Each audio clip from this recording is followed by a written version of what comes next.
Assalamualaikum warahmatullahi wabarakatuh. Saya Rafika Nurrahma, mahasiswa Universitas Terbuka, jurusan PGSD semester 7 dengan NIM 85987071 akan melakukan kegiatan praktikum yaitu sistem-sistem pencernaan. Yang mana tujuan saya yaitu dapat mengurutkan bagian dari sistem pencernaan. Sebelumnya, saya akan menjelaskan landasan teori tentang sistem pencernaan.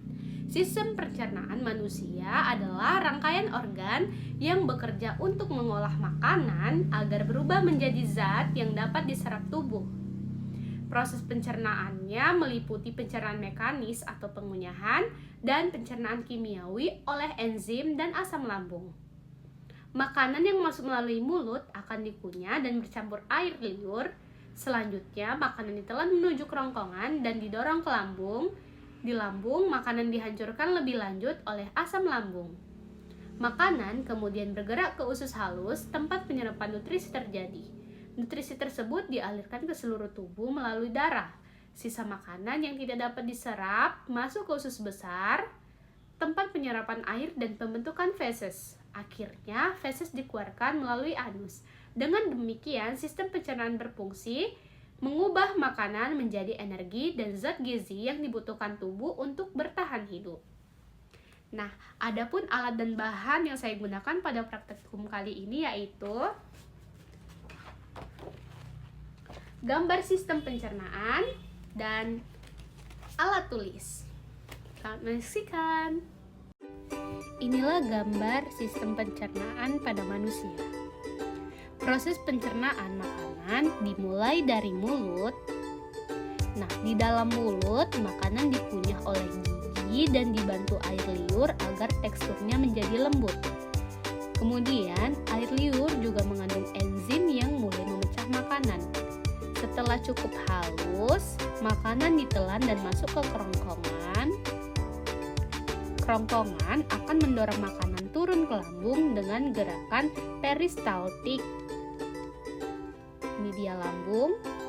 Sesampai makanan di lambung, makanan diaduk dan diuraikan oleh asam lambung serta enzim-enzim pencernaan. Dari lambung, makanan yang sudah menjadi bubur halus bergerak menuju usus halus. Ini dia usus halus. Nah, di usus halus, inilah proses penyerapan nutrisi terjadi. Tubuh menyerap zat-zat penting seperti karbohidrat, protein, lemak, vitamin, dan mineral. Setelah itu, sisa makanan yang tidak diperlukan tubuh kemudian masuk ke usus besar. Ini dia, terlihat usus besar. Nah, pada usus besar, air diserap sehingga sisa makanan berubah menjadi feses.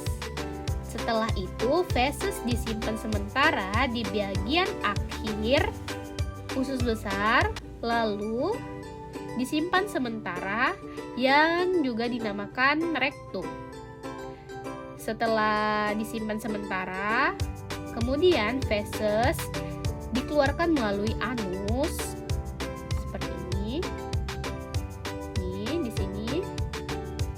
Ini tadi penyimpanan sementara. Kemudian makanan dikeluarkan melalui anus ketika kita buang air besar. Nah, itulah penjelasan alur pencernaan makanan dari mulut hingga anus. Nah, setelah melakukan kegiatan praktikum, adapun kesimpulan yang dapat saya simpulkan yaitu proses pencernaan makanan berlangsung secara berurutan mulai dari mulut hingga anus.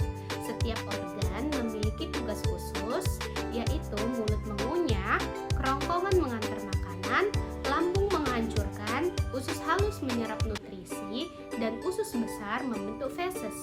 Semua proses ini penting agar tubuh mendapatkan energi dan zat gizi. Sisa makanan yang